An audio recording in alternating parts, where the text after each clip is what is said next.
Olá, sejam todos muito bem-vindos à segunda etapa da nossa aula de inteligência artificial, vieses e o futuro da justiça. A gente vai falar agora vamos concluir a primeira etapa que a gente estava falando, sobre efeitos, o que fazer diante dos efeitos de vieses algorítmicos, e depois a gente vai falar da regulação da inteligência artificial dentro do nosso judiciário, depois no Brasil como um todo, incluindo o legislativo também, e depois vamos falar de algumas reflexões no que pensar daqui para frente em relação ao uso da inteligência artificial. Vou compartilhar novamente minha tela com vocês. Então, de onde a gente tinha parado? Ou seja, o que fazer diante de vieses algorítmicos? Ou seja, de erros de decisões algorítmicas quando a máquina se comporta de formas que refletem valores humanos que estão implícitos naqueles dados, e isso pode gerar resultados enviesados, resultados discriminatórios. O que vai acontecer para a gente tentar, o que a gente pode fazer, o que a gente pode pensar para tentar reduzir a chance de ocorrência desses vieses? O primeiro, que o pessoal da tecnologia da informação vem estudando muito, é a questão de tentar remover esses atributos sensíveis, atributos que dizem lá qual é a raça, qual é o gênero, qual é a orientação sexual da pessoa. Isso pode gerar ali naquele treinamento algum tipo de viés extraído pela máquina. E aí, o que vem se discutindo em alguns textos é no sentido de que se os dados de treinamento seriam livres de discriminação, e espera-se que aquele modelo computacional também seria livre de discriminação. Lembrando que todos esses assuntos são ainda muito novos, o machine learning, esse subcampo da inteligência artificial, ele começou a se desenvolver rapidamente, como vem ocorrendo hoje, nos últimos 5 anos, no máximo. Então é tudo muito recente, as discussões ainda não têm muito consenso sobre respostas definitivas num sentido ou no outro. Tudo ainda precisa muito ser amadurecido. Mas essa seria uma primeira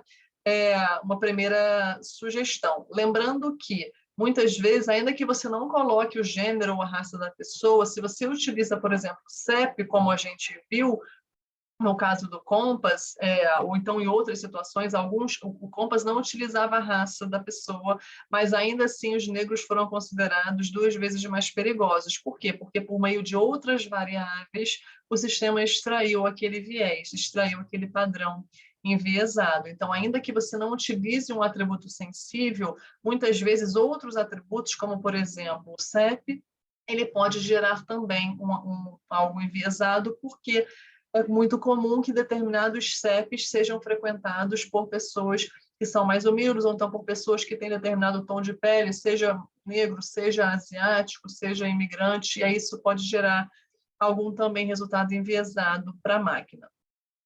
Segunda reflexão a fazer sobre o que fazer: dar publicidade sobre o uso daquele sistema. E aí vem o papel do advogado avaliando, reclamando, apontando eventuais vieses que ele tenha imaginado que tenha ou identificado efetivamente. Eu fui, né, juiz auxiliar no STF de um dos ministros, e aí o Vitor estava lá em implantação. Então, tinha ainda muito dessa discussão de dar publicidade a isso. O STF sempre deu publicidade a isso.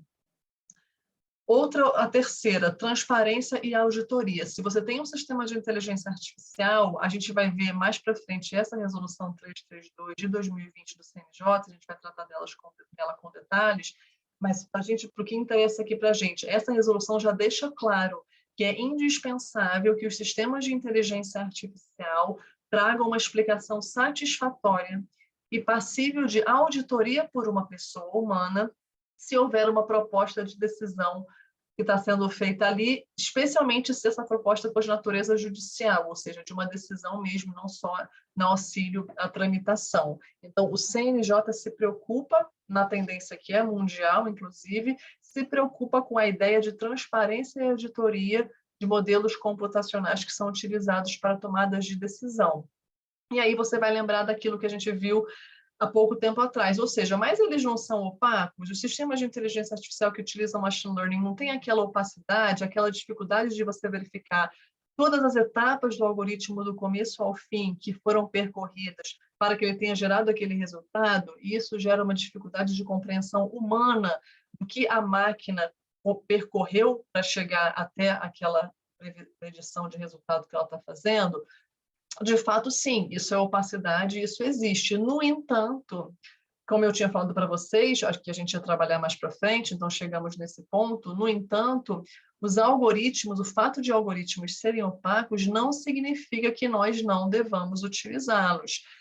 Primeiro, porque a transparência total que a gente tem, essa ideia, essa ilusão de transparência que a gente tem, que precisa, toda decisão judicial é transparente. Isso, na verdade, essa ilusão que a gente tem de transparência, ela não é necessária e ela pode não ser útil para demonstrar a justiça da decisão.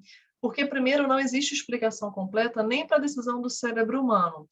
Fora do judiciário, qualquer decisão do cérebro humano, se você está aqui nesse curso, você não sabe de forma perfeita o começo ao fim do passo a passo que você adotou para chegar até essa decisão de estar aqui assistindo essa aula. Você não sabe se foi uma parte porque você não tinha o que fazer, uma outra parte porque você se interessa pelo assunto, uma outra parte que você precisa de horas para completar alguma coisa. Então, vejam que essa transparência humana, na verdade, ela não existe também. Aí a gente tem aquela ilusão de transparência humana comparando com uma máquina opaca, e aí parece que, na verdade, a gente está muito inferior, a máquina estaria muito inferior, mas, na verdade, essa ilusão de transparência humana, ela acaba enganando a gente, né? E a segunda justificativa para dizer que essa transparência total não é tão necessária assim, é porque muitas vezes você querer que o passo a passo do algoritmo seja revelado do ponto de vista da compreensão humana, muitas vezes não é possível você fazer isso se aquele sistema não foi projetado para avaliação e a prestação de contas. Então, é muito mais útil que você preste atenção no design daquele modelo computacional, que ele seja avaliado, que ele seja projetado para ter uma posterior avaliação humana e uma prestação de contas de tudo que foi feito, do que se preocupar com aquele passo a passo completo, 100% transparente, de que o algoritmo percorreu. Ok? Essa, então, é uma ideia importante que sempre é discutida quando se fala em opacidade. E aí a gente entra, então, na regulação do sistema de inteligência artificial no judiciário. Eu vou começar com as ideias judiciárias mundiais e depois com a aplicação no judiciário brasileiro. Na Europa, em 2019, tinha essa carta ética sobre o uso da inteligência artificial em sistemas judiciais. Foi o primeiro documento mais abrangente sobre isso. E aí trouxeram diversos princípios que inspiraram outros documentos, inclusive o documento do CNJ, que a gente vai ver, que é a Resolução 332. Princípios que eles dizem que devem ser utilizados para o uso ético da inteligência artificial nos sistemas de justiça. Primeiro, princípio do respeito aos direitos fundamentais, que é o que a gente já imagina, ou seja, você só pode utilizar um sistema de inteligência artificial respeitando a igualdade de armas, respeitando o contraditório. Segundo, você não pode utilizar um sistema de inteligência artificial se ele for trazer discriminação. Ou seja, você tem que ter um sistema que controle, que identifique e que corrija qualquer forma de discriminação que esteja ocorrendo em razão do uso daquele sistema. Terceiro, o princípio da qualidade e da segurança. As fontes, os dados que são utilizados para treinar aquele sistema têm que vir de um ambiente tecnológico que seja seguro. Quarto, o princípio da transparência, da imparcialidade e da justiça, ou seja, é indispensável que tenha-se acesso ao treinamento daqueles dados por meio de auditorias, por meio de prestação de contas que são feitas sobre aquele sistema. E, por fim, o princípio do controle do usuário. Como a gente viu, toda e qualquer sugestão de decisão pela máquina tem que ser sempre revista por um agente humano. E tem que, além disso, dar a informação para o público que está sujeito àquele sistema de que está ali sendo usado um sistema. Não é para usar um sistema e a pessoa nem sabe que tem um sistema de inteligência artificial ali sendo usado. Esses princípios éticos da inteligência artificial, eles são muito abrangentes e eles são, a gente já imagina que eles existiriam. A gente não tem como imaginar um sistema de inteligência artificial que a gente defenda que seja discriminatório, ou que a gente defenda que não seja transparente, que a gente defenda que ele seja, por exemplo, parcial. Isso não existiria. Então, é muito fácil a gente imaginar é intuitivo. Esses princípios éticos, eles são intuitivos. É claro que é importante ter eles, é muito importante que eles existam, mas eles são muito abrangentes, eles são muito genéricos, a gente já imagina que eles existiriam, é indispensável que existam eles para que a gente tenha ética. Isso aí é algo que a gente não teria como escapar disso. A dificuldade hoje, e é para isso que não existe consenso ainda, é como implementar esses sistemas, esses princípios. Que eles têm que existir, que o uso tem que ser ético da inteligência artificial, é um consenso, o mundo todo já concordou com isso. Como é que a gente vai implementar? Como é que a gente vai fazer com que o programador, o pessoal da tecnologia da informação, garanta que a decisão é imparcial? Garanta que o uso daquele sistema de inteligência artificial opera com igualdade, respeita o contraditório, não traz discriminação. Isso é que é o X da questão. Que tem que ter princípio ético, todo mundo já sabe, é consenso. Como é que isso vai ser colocado em prática é que é o problema. Como a gente vai criar uma matriz computacional para auxiliar o programador a colocar isso em prática é que é o problema. Essa é a dificuldade. A gente está entrando, então, na terceira fase da pesquisa da FGV, do Centro de Inovação, Administração e Pesquisa do Judiciário, que eu falei para vocês, e que ela vai tentar construir algo com base nisso, refletir sobre essa matriz para a gente tentar botar em prática esses princípios. Então, acompanhe que deve vir coisa boa por aí, em breve, de pesquisa. Aí a gente chega na regulação da inteligência artificial no judiciário brasileiro. É uma resolução que muitos já ouviram falar, 332 de 2020 do CNJ. A resolução, pessoal, ela é muito elogiada. Ela está, de fato, de acordo com toda a tendência mundial de regulação da inteligência artificial, ela não se distancia disso. Então, ela é muito bem feita, foi muito bem feita, e ela tem muito a ser elogiada. O que é importante saber é que ela trata de muitos sistemas, já se referindo a sistemas auxiliando a decisão do juiz. Lembrando que, estou falando de novo para a gente não ir se assustando, lembrando que esses ainda são poucos. A maior parte dos sistemas é de auxílio à tramitação, agrupamento de processo, seleção de jurisprudência, etc., para auxiliar efetivamente o juiz naquela decisão. Como exemplo do Compass, por exemplo, isso não existe, o Compass não existe no Brasil, nada similar a isso, e outros também que auxiliariam diretamente o juiz, a gente ainda está muito incipiente nisso, embora o judiciário brasileiro seja um dos mais avançados no mundo no uso de inteligência artificial. Então, essa resolução trata de alguns problemas pró-futuro, né, que a gente ainda não tem, mas é muito importante ela prever isso, já trata de antemão desses problemas.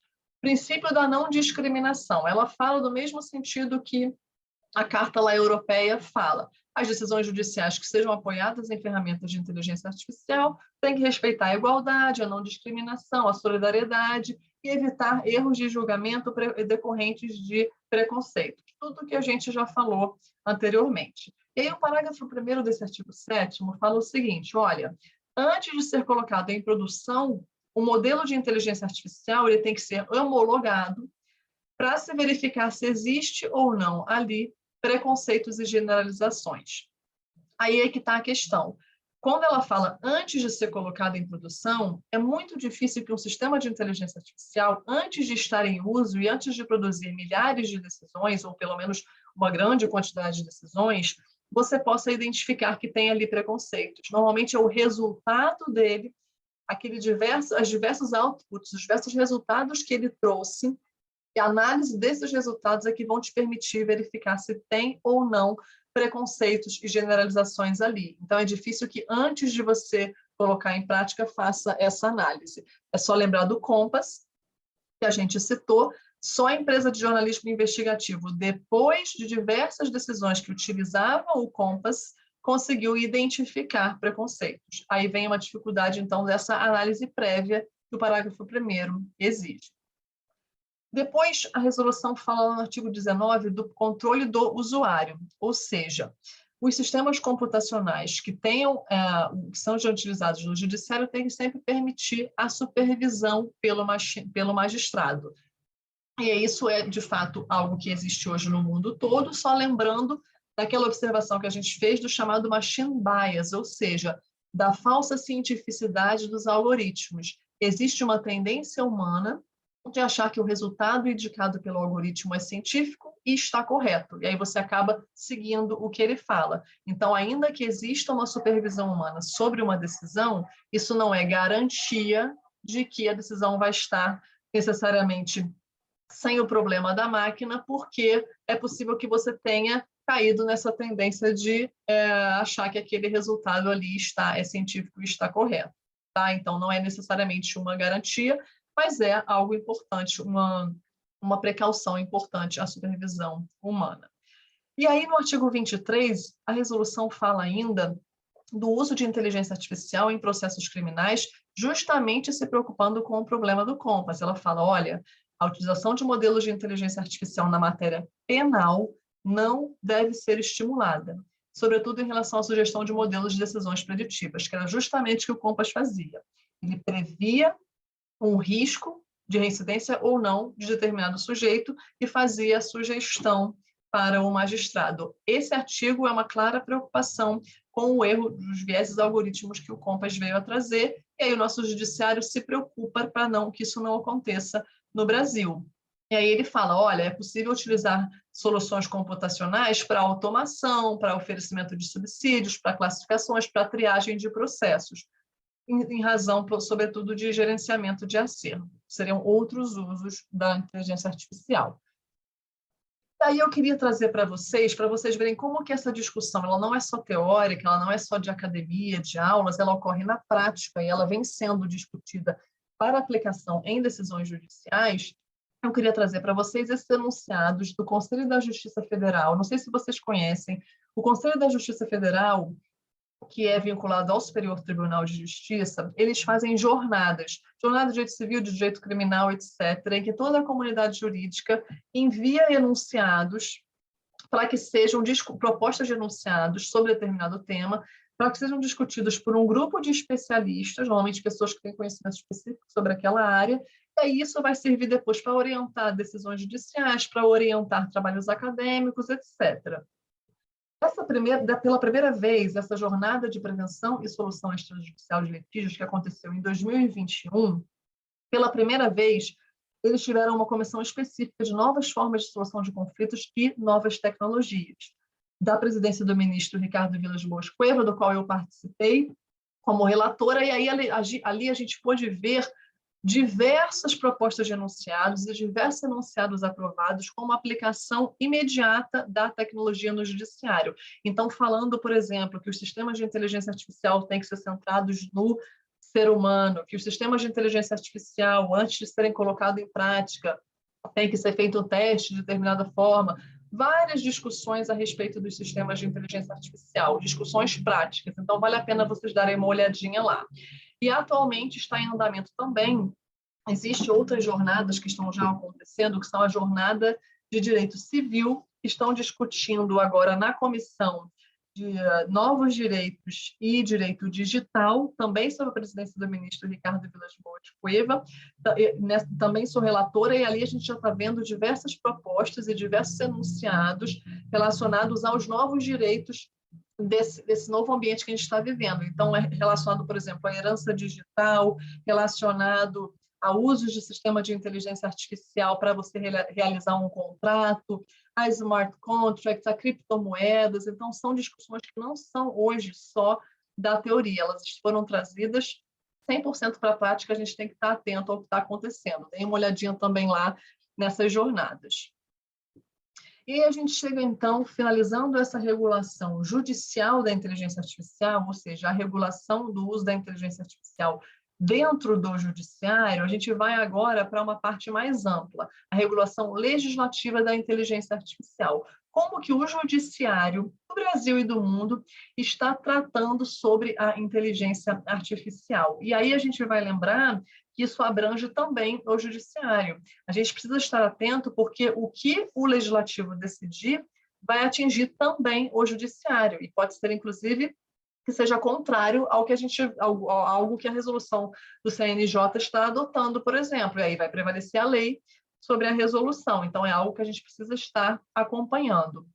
Esse projeto de lei 21 de 2020, ele foi, é hoje o projeto de lei que fala sobre o uso da inteligência artificial no judiciário brasileiro, e o que é importante a gente saber, ele já foi aprovado na Câmara, ele está em discussão no Senado hoje, ou seja, ele pode ser aprovado a qualquer momento. Eu participei da redação desse projeto de lei a pedido do deputado Eduardo Bismarck, que é o autor desse projeto de lei, e aí a gente discutiu a parte lá da ética no uso da inteligência artificial, e fizemos também, existe uma nota técnica do grupo da FGV sobre os aspectos positivos e negativos desse projeto de lei. Então, deem uma olhadinha lá, porque tem muitas informações interessantes nessa nota técnica que traz discussões importantes sobre o que é mais importante de regulação de inteligência artificial no Brasil e no mundo hoje. Está tudo resumido lá, é uma boa fonte de pesquisa. A gente tem, além disso, fora do legislativo, a gente tem no executivo a Estratégia Brasileira de Inteligência Artificial, e ela passa por diversas áreas, ela é transversal, então ela passa pela educação, pela força de trabalho, pelo poder público, pela segurança pública, etc. O que é importante a gente saber dessa estratégia? A princípio, não tem muitos prazos para a sua aplicação, o que dificulta muito, né? Porque é difícil você cumprir coisas se você não tem prazo. Segundo, não tem orçamento definido a princípio, pelo menos até o momento. E aí também dificulta um pouco a sua aplicação, mas já é um primeiro passo importante. E Portugal tem uma Carta Portuguesa de Direitos Humanos na Era Digital muito interessante, lançada em 2021, também vale a pena dar uma olhada. Para a gente concluir, então, a nossa aula. No futuro, ou seja, o que a gente pode esperar do uso dos sistemas de inteligência artificial no judiciário? Será que a ideia é fazer com que o sistema de inteligência artificial substitua aquele raciocínio que é feito pelo juiz? E aí a gente teria, então, de repente, um judiciário melhor, porque tem inteligência artificial substituindo? Será que isso está correto? E aí eu trouxe aqui, sem querer encerrar a questão e sem querer defender nenhum ponto num sentido ou no outro, não quero me manifestar num sentido ou no outro, até porque em muitos casos aqui eu nem tenho ainda uma manifestação fechada, uma opinião fechada. Eu trouxe aqui argumentos contrários em cada um desses itens. Existem estudiosos que falam num sentido, estudiosos que falam no outro, e aí vocês façam as reflexões de vocês. Trouxe, então, 2 argumentos opostos em cada um desses itens. Primeiro fala-se o seguinte, olha, há quem fale, né? Quanto mais padronizada uma decisão judicial, melhor. É por isso que é melhor que a gente tenha sistemas de inteligência artificial, porque eles atuam de forma padronizada e isso traria, então, melhores resultados do que os humanos atuando. E aí, em sentido contrário, há quem fale o seguinte, olha, a decisão padronizada para todos os casos não é o ideal. Na verdade, essa variabilidade de decisões judiciais ela é saudável para o Estado democrático de direito. E é justamente para isso que serve o sistema recursal. Se você não está satisfeito e você quer algum tipo de previsibilidade da sua decisão, você recorre para você obter, então, o resultado de um precedente que foi desviolado, que foi descumprido, etc. Mas não significa que decisões, quanto mais padronizadas, melhores. Ok? Isso é uma discussão. A segunda discussão, olha, existe um ideal, uma decisão ideal, uma decisão judicial ideal, que o nosso julgamento humano, pobre de nós, falhos, né, o falho julgamento humano não chegaria. E os algoritmos, eles sim, eles chegariam, porque eles são científicos. E então, a gente teria sempre uma decisão ideal para a qual o algoritmo poderia chegar e nós não poderíamos chegar, humanos não poderiam chegar.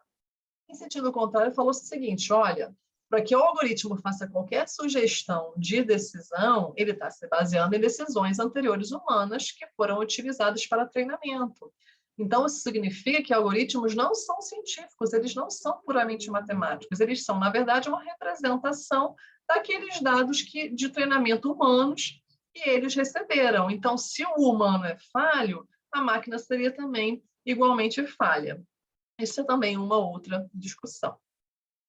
E, por fim, a terceira que fala o seguinte, olha, os sistemas de inteligência artificial são desenhados para serem neutros, para atuarem sem vieses. Isso seria, então, mais justo do que um juiz, porque o juiz, o humano, como a gente viu, ele é enviesado. A mente dele, por mais que ele não queira, ela tem vieses cognitivos, ela tem heurísticas de pensamento, ela tem simplificações que levam a resultados enviesados. A máquina a gente poderia trabalhar, como a gente viu, retirar atributos sensíveis, fazer uma melhor seleção dos dados, tentar fazer uma interpretação melhor dos dados ao final, selecionar variáveis ideais para utilizar naquele algoritmo, melhorar o uso dos hiperparâmetros daqueles algoritmos, ou seja, você conseguiria trabalhar para transformar a máquina em uma atuação mais neutra e menos enviesada. E para o humano você não consegue tirar o viés dele porque ele faz parte da racionalidade humana. Isso é um lado. E aí o outro lado falou o seguinte, olha, mas existe um papel muito grande das emoções nas tomadas de decisões, né? O quanto que a emoção humana, ainda que o humano tenha vieses, ainda que ele tenha algo que possa ser preconceituoso, discriminatório, a emoção, embora ela tenha esse aspecto ruim, ela posta também um aspecto muito positivo. O ser humano tem empatia com o outro, o ser humano tem sensibilidade com algumas causas que a máquina não vai ter. Muitas vezes é na audiência que você vê um olhar da vítima, uma resposta da testemunha que te faz mudar a compreensão daquele caso. Essa empatia, essa sensibilidade, a máquina não vai ter, porque muito da atividade humana, ainda que seja atividade de julgar, ela envolve sim intuições, ela envolve sim emoções, e o conhecimento da espécie humana é intuitivo. Então, é importante que exista isso também nas decisões judiciais. Se você utiliza máquinas para fazer esse tipo de decisão, tentando substituir o juiz humano, você não vai ter esse uso favorável, esse uso positivo das emoções, ok? Então, isso é uma discussão sem fim, elas não têm respostas agora, eu deixo aqui para vocês refletirem.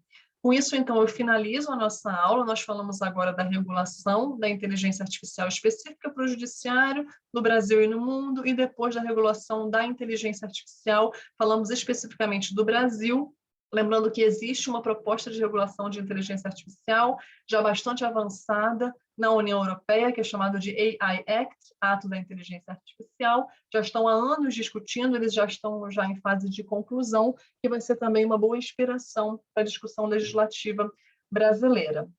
Eu deixo aqui os meus contatos para vocês, do LinkedIn e o meu e-mail. Fico muito feliz que a gente possa trocar ideias e continuar conversando sobre esse assunto, porque é um assunto que vai acompanhar a gente pelos próximos anos. E espero que todos vocês se interessem muito por esse tema, porque é importante que a gente saiba, que a gente se qualifique, que a gente se prepare para ter a nossa posição, a nossa compreensão, a nossa opinião sobre isso, e não ficar só refém do que os outros, que muitas vezes não estão no judiciário, falam. E no final das contas é a gente que vai cumprir, a gente que vai aplicar aquilo. Então é importante que a gente esteja a par do que está acontecendo. Com isso eu me despeço, deixo um abraço e até a próxima.